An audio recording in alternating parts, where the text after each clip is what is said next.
What is the best car to buy in 2025? Is a great question, but also a more complex one.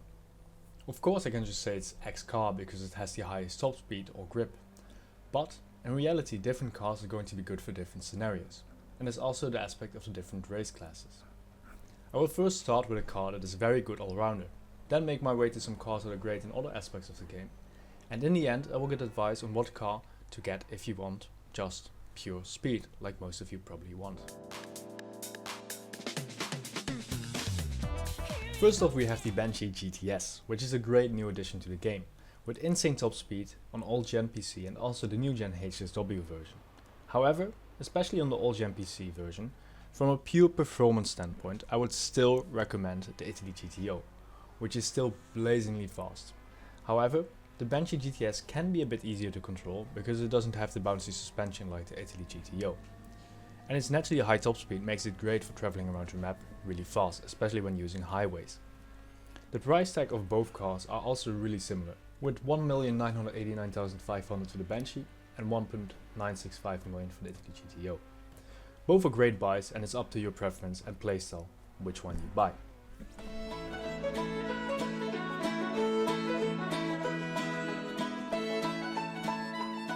Next up we have a quite contrasting car, with the Draugr. It is the fastest off-road car, even beating motorcycles in some scenarios. It is only beat on next gen by the monstrosity HSW, which is a tiny bit faster due to the high top end. But on old gen and PC the Draugr still dominates quite easily, and also in non-HSW scenarios. This is due to mostly its grip and also its ease of driving due to its very capable suspension. Its price is a little bit on the steep side, but compared to a lot of other top off-road cars it's not that bad crazily, and it's only 1.87 million.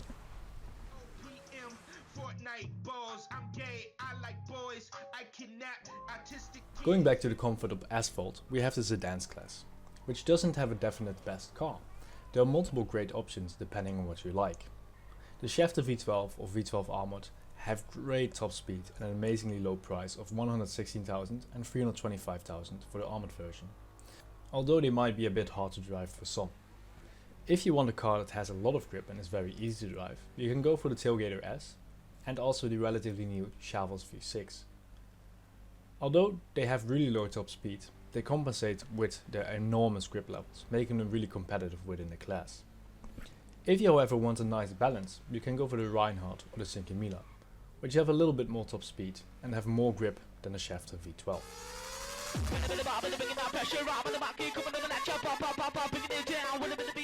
The Coupe class has two picks if you want a fast one. You can either take the Previon or the FL36. The Previon can also be used in tuner races, while the FL36 can be used in drift races. The Previon however won't be very competitive in tuner races, so the FL36 might be your best bet if you also want a drift car.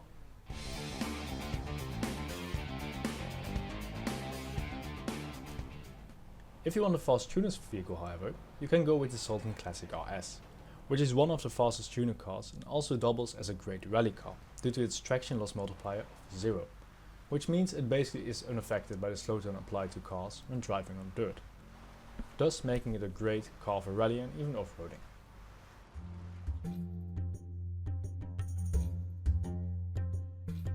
These next cars are also great for driving on dirt, in theory, but often will just be driving in the city. I'm of course talking about SUVs. 3 of them stand out, with the Taurus, which is great for its top speed, but can be a handful to drive, the Bala SCD, which looks amazing and also is very easily controllable, and the Castigator, which has good grip and speed, but sadly looks quite bland. Unfortunately I have to say the Castigator will win in most races, but the other ones can definitely still get close, especially Taurus on tracks that are a little bit more straight focused.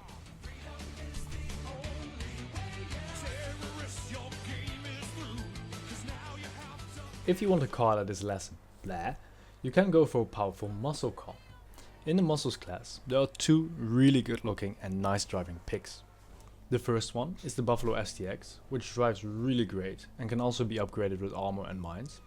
And secondly, we have the Dominator GT, which also boasts great performance. Price wise these cars are also very close, with 2.15 million for the Buffalo and 2.195 million for the Dominator. So which one you pick is mostly up to preference. Also, whether you want to have a 4-door car which can also be used as a getaway vehicle, or if you want a more sporty 2-door Dominator GT.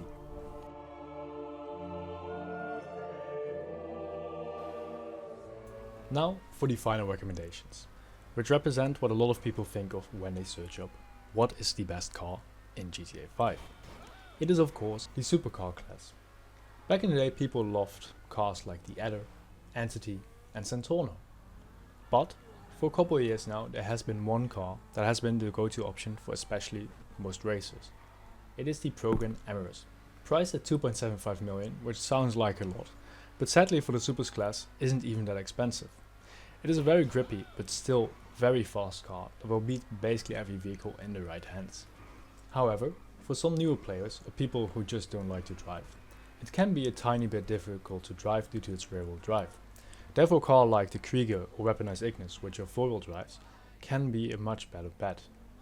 There's also the Turismo Omaggio, which is rear-wheel drive but has a lot more grip, which makes it easier to drive in most scenarios. Also gets a very competitive lap time, but it sadly has a really low top speed. Combined with its immense grip, it's really boring to drive. Therefore I wouldn't recommend it, because you will get bored quite quickly and it's still very expensive. And the Emirates is a very exciting car to drive, and it's not that difficult to master once you race a little bit more. So in summary, the following cars are the best in their respective category. First of all, we have the best sport car, which I still think is the Italy GTO. Then we have the best off-road car, which is the Draugr. Then we have the best sedan, which is a difficult pick, but I would say 5000, because I'm thinking most people are going to be happiest with this one, because it's fun to drive, but also really competitive. A lot of the other ones are either a little bit hard to drive or way too easy to drive, which make them really boring at some point. For the coupes, we have the FF36, which I think is the more versatile option, because it can be converted to a drift car as well, so it's a 2 birds with 1 stone kind of situation. The same for the Sultan Classic RS, which is the best tuner, but also is a great rally car if you ever want to do any type of rally race or event. Then in SUVs, it pains me to say this, but it's probably the Castigator, because it's just a lot faster than the other ones, and the other ones just look cooler. Then for the best muscle car we have the Buffalo STX, which I think is a bit more versatile due to its 4 doors and also its upgradability. And then the best supercar, which is the Emirates. So to answer the question, what is the best car to buy? It is still the Emirates. If you don't care about it being nearly 6 years old, it's a great pick. Although a tiny bit expensive. If you want to know what car you should buy if you're on a budget, check out this video I made, where I basically do this video but with only the affordable vehicles in the class.